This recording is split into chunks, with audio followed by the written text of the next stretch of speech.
This is your master teacher Surabhi Gupta from Vedantu. मेरी कक्षा में आपका स्वागत है। Welcome guys to today's session, जहां पर हम करने वाले हैं skip the chapter but don't skip these 5 questions from the chapter rise of nationalism in Europe। देखो, शुरू करने से पहले मैं आपको बता दूं कि इस पूरे सीरीज का एम क्या है। बहुत बार होता है कि हम चाहते हैं कि किसी एक चैप्टर के इंपॉर्टेंट क्वेश्चंस हमें कोई जल्दी जल्दी करा दे, 10 मिनट से ज्यादा उसमें ना लगे। बहुत बार होता है कि बहुत बच्चे कुछ चैप्टर्स को अच्छी तरीके से एग्जाम में नहीं करके जाते, तो उन्हें लगता है कि यार बस इंपॉर्टेंट क्वेश्चंस करके हम चले जाए, अगर वो क्वेश्चंस आ जाए तो हमारा फायदा हो जाएगा, है ना। तो इसके वजह से मैंने ये सीरीज बनाई है जो 4 दिन चलेगी, जहां पर एसएसटी के हर एक चैप्टर के 5 इंपॉर्टेंट सवाल मैं आपको 10 मिनट में बताऊंगी। नॉट जस्ट दैट, इस वीडियो के एंड में आपको एक असाइनमेंट मिलेगा जिसका लिंक डिस्क्रिप्शन बॉक्स में है, जिसमें 10 एमसीक्यूज होंगे related to this chapter, so that हम 10 एमसीक्यूज के थ्रू भी चैप्टर को रिवाइज कर सको, है ना। तो बढ़िया सीरीज है ना, तो जल्दी से वीडियो को थम्स अप कर दो अगर आपने अभी तक नहीं किया है, चैनल को सब्सक्राइब कर दो, क्योंकि इन 4 दिनों में जो आपकी प्रिपरेटरी लीव है, बहुत ही बढ़िया तैयारी हम आपकी कराने वाले हैं for social studies class 10 board exam. फोड़ के आओगे, मेरा नाम के लिए सामने कहोगे थैंक यू मैम, जब यही क्वेश्चंस आपके बोर्ड एग्जाम्स में आएंगे। ठीक है, तो चलो शुरुआत करते हैं। The name of the chapter is rise of nationalism in Europe. Alright, now before we start, हमारा टेलीग्राम और व्हाट्सएप चैनल है गाइज। अब जो भी हमारे पीडीएफ्स होंगे, अगर इंपॉर्टेंट नोट्स होंगे, हम लोग टेलीग्राम और व्हाट्सएप चैनल पे भी अपलोड कर रहे हैं, तो आप अभी एग्जाम के टाइम के लिए उसको ज्वाइन कर सकते हो। मम्मी पापा के फोन से कर लो अगर अभी आपके फोन में ये एप्स नहीं है तो, ठीक है। Plus of course do not forget to subscribe to our channel. As you can see, बहुत सारे सेशंस जो है हमारे चैनल में आ रहे हैं। मैराथन सेशंस चल रहे हैं, वीक क्विज सेशंस चल रहे हैं, 50 most repeated questions already channel पे हैं, तो इसके बाद आप उसको भी देख सकते हो थोड़े जल्दी जल्दी, है ना, स्पीड में, जिससे आपका अच्छा रिवीजन हो जाए। चैप्टर को रिवाइज करने के लिए सिर्फ चैप्टर को समझना जरूरी नहीं है, बहुत जरूरी है कि हम एग्जाम से पहले उसके क्वेश्चंस प्रैक्टिस करें। It is only through questions that we can, you know, our brain, हमारा ब्रेन जो है ट्रेन होगा आंसर्स ढूंढने के लिए। अगर सिर्फ चैप्टर समझ के जाओगे तो क्या होगा पता है, क्वेश्चंस आप एग्जाम में देखोगे, आपको लगेगा यार इसका आंसर पढ़ा तो था पर क्या था। तो क्वेश्चन ज्यादा प्रैक्टिस करना, not just answer, you know, chapter explanation. चलो इसी बात से let us start with the very first question. Explain the process of unification of Italy, या क्वेश्चन ऐसे भी आ सकता है, explain the role of Giuseppe Mazzini in the unification of Italy. Now obviously मुझे 5 क्वेश्चंस देने थे, है ना, 3 यूनिफिकेशंस है, तो 3 क्वेश्चंस ऐसे ही चले जाते, तो मैंने एक यूनिफिकेशन दिया है, but you have to know all 3 unifications. तीनों यूनिफिकेशंस में कोई भी यूनिफिकेशन आपके एग्जाम में आ सकता है, ठीक है। तो यूनिफिकेशन ऑफ इटली में आप कहोगे Italy has a long history of political fragmentation. Political fragmentation means that Italian people हमेशा अलग अलग घरों में, किंगडम्स में और एम्पायर्स में डिवाइडेड थे, है ना। So Italy had a long history of political fragmentation. Italian unification was first attempted by Giuseppe Mazzini, है ना, अ रेवोल्यूशनरी, एक रेवोल्यूशनरी थे गुसीपी मजीनी। अब ये 5 मार्कर का क्वेश्चन है, तो उसके बारे में 2 लाइनें लिख लो कि Giuseppe Mazzini also started 2 secret societies in order to reach his objective, है ना, यंग यूरोप, वो सब आप लिख लो। फिर उसके बाद you talk about however his attempt to unify Italy failed. फिर the unification of the responsibility of unifying Italy into one nation state fell on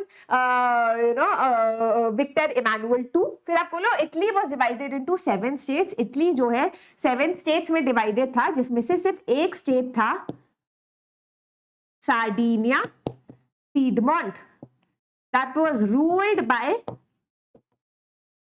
Victor Emmanuel II. That was ruled by Victor Emmanuel II.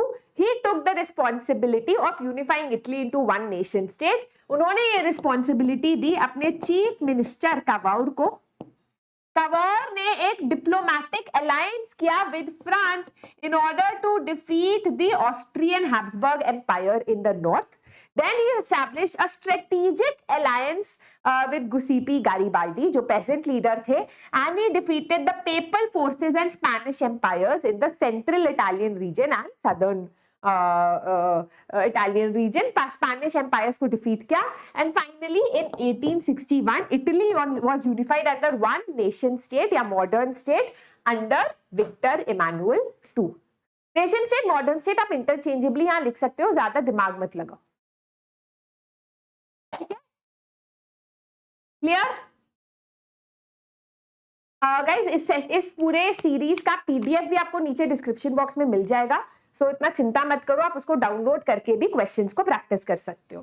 ठीक है, again Britain और Germany का भी unification आपको करना है। Second question, describe the steps taken by French revolutionaries to create a sense of collective identity amongst the French people.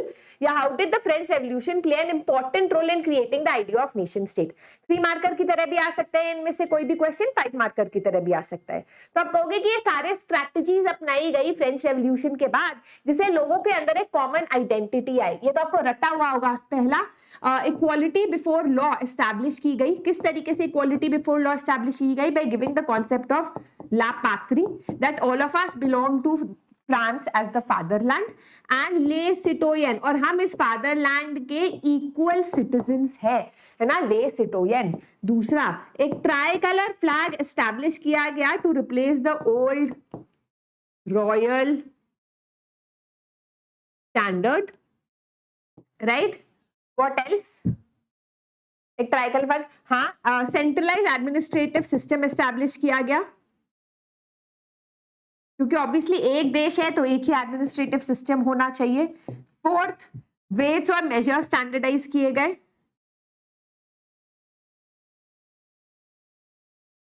Sixth, national assembly establish की गई in order to replace the old estate general. Seventh, French language impose किया गया और जो regional dialects थे उसको जो है डिसमिस किया गया, है ना, उसको बोला गया कि भाई तुम ये सब मत बोलो, फ्रेंच लैंग्वेज बोलो, बिकॉज बिलीव हुआ करता था कि one language will unify the people. Oaths were taken, कस्में खाए गए, वादे कस्में वादे और जो शहीद थे उनको जो है कमेमोरेट किया गया। Oaths were taken, myths hymns were sung and martyrs were commemorated, right. I think हमने सारे पॉइंट्स बोल दिए। अगला, the third question which is again a very repeated question, the Greek war of independence mobilised nationalist feelings amongst the educated elite across Europe. Explain the statement with suitable examples. Yeah, how did the Treaty of Constantinople of 1832 recognize Greece as an independent nation state? Explain. तो आप कहोगे the Greek War of Independence continued from 1821 to 1832. आप start ऐसे कर सकते हो, आपको लोग कि Greece was a part of the Ottoman Empire which was an Islamic empire. Many nationalists of Greece were struggling to make Greece as an independent nation state and to be separate from the Ottoman Empire. और इनको support कौन करता था? The nationalist of Europe. क्यों support करते थे? क्योंकि Greece को कंसिडर किया जाता था क्रेडल पालना, cradle of European, They were considered to be the cradle of European civilization, है ना। तो उसमें क्या हुआ कि लॉर्ड बायरन जो एक इंग्लिश पोएट थे, उन्होंने भी ग्रीस वॉर ऑफ इंडिपेंडेंस में ग्रीस का सपोर्ट किया। However before he could go and fight in the war, he died of fever in 1824।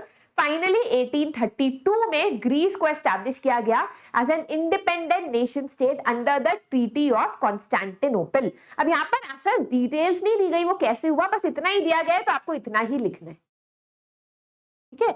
Poets and artists lauded Greece as a cradle of European civilization, और इससे जो है काफी ज्यादा public opinion mobilise हुआ in their struggle against a Muslim empire. आप अपने शब्दों में लिख सकते हो, है ना। अल्टीमेटली बहुत ज्यादा आपको बुकिश लैंग्वेज लिखने की जरूरत नहीं है, बट ट्राई करो कि जैसे ट्रीटी ऑफ कॉन्स्टेंटिनोपल, ये तो लिखना ही पड़ेगा कि क्रेडल ऑफ यूरोपियन सिविलाइजेशन, ये कीवर्ड्स है ना। चलो let's move on to the next question.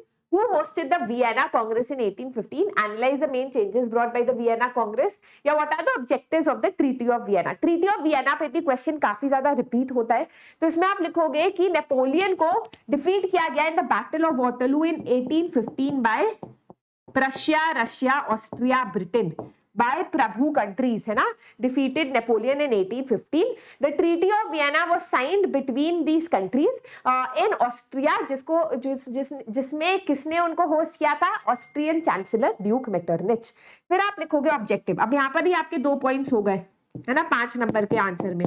Objective क्या था? To undo the changes brought by Napoleon, जो नेपोलियन चेंजेस लाया था उसको अंडू करना, and to establish conservative order across Europe. फिर आप लिख सकते हो कि पहला पॉइंट यहाँ पर कि बर्बन डायनेस्टी को रिस्टोर किया गया, was restored in France. Second, a series of state was established around France to restrict its expansion, जिससे वापस से वो एक्सपैंड ना हो पाए। क्या चेंजेस लाए गए? नॉर्थ में बेल्जियम को kingdom of Netherland was given Belgium, है ना, और साउथ में जो है जेनोआ वाज एडेड टू पीडमॉन्ट।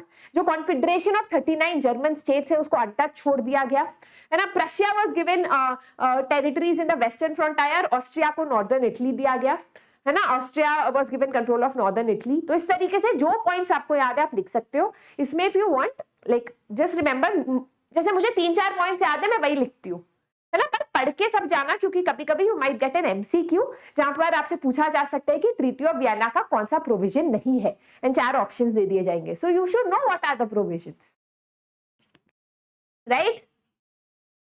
चलो next question. How were the ideas of national unity in early 19th century Europe closely allied to the ideology of liberalism? या ideas of national unity in early 19th century Europe, हाँ मतलब अगर कभी भी liberalism, again ये 3 marker 5 marker 2 marker कैसे भी पूछा जा सकता है, पर if you get a question on liberalism आपको बस लिबरलिज्म के बारे में लिख के आना है, ज्यादा दिमाग मत लगाना, ठीक है। आप लिख सकते हो कि 19th सेंचुरी तक आते आते जो मिडिल क्लास थी they put forward ideas of both national unity as well as liberalism. वो राष्ट्र भी चाहते थे, वो लिबरलिज्म भी चाहते थे, है ना। Liberalism comes from the word liber which means free. Political there was demand for political liberalism. Political liberalism का क्या मतलब है कि गवर्नमेंट बाय कंसेंट हो, है ना, एबॉलिशन ऑफ ऑटोक्रेसी हो, मोनार्की हो, क्लेरिकल प्रिविलेजेस हो, ये सब हटा दिए जाए। एक ऐसी गवर्नमेंट हो जो रिप्रेजेंटेटिव गवर्नमेंट हो जिसकी power is subject to the parliament, है ना, एक पार्लियामेंट हो, right. What else? Equality before law हो, end of autocracy, clerical privileges, a constitution हो, and representative government through parliament. Economic liberalism was also great in demand, जहाँ freedom of markets, removal of restriction on movements of goods and services, ये सारे demands थी middle class की, और ये जो ideas थे they were emerging with the idea of national unity, ठीक है। दोनों ideas उस time emerge हो रहे थे। All right guys, these are your 5 important questions from this chapter, but याद रखना जो बाकी 2 unifications है वो भी आते हैं, पर क्योंकि 5 questions मैंने बोले थे I could not add all unifications, पर वो करने ही करने हैं, ठीक है। तो ये सबसे ज्यादा इंपॉर्टेंट क्वेश्चंस है, ये जरूर करके जाना है एग्जाम के लिए। इसमें से कोई ना कोई क्वेश्चन कोई ना कोई सेट में आता ही आता है, बल्कि सारे क्वेश्चंस मोस्ट रिपीटेड है, ठीक है। So make sure that you do that. I have given you 10 MCQs in the assignment below, तो मेक श्योर कि आप उस असाइनमेंट के लिंक को दबा के जो है उन 10 MCQs को करो, और अगर कोई गलती है या फिर आपके कितना स्कोर है वो जरूर कमेंट सेक्शन में बताइएगा, ठीक है। तो आज के लिए इतना ही। Meet you soon with the next 5 सवाल।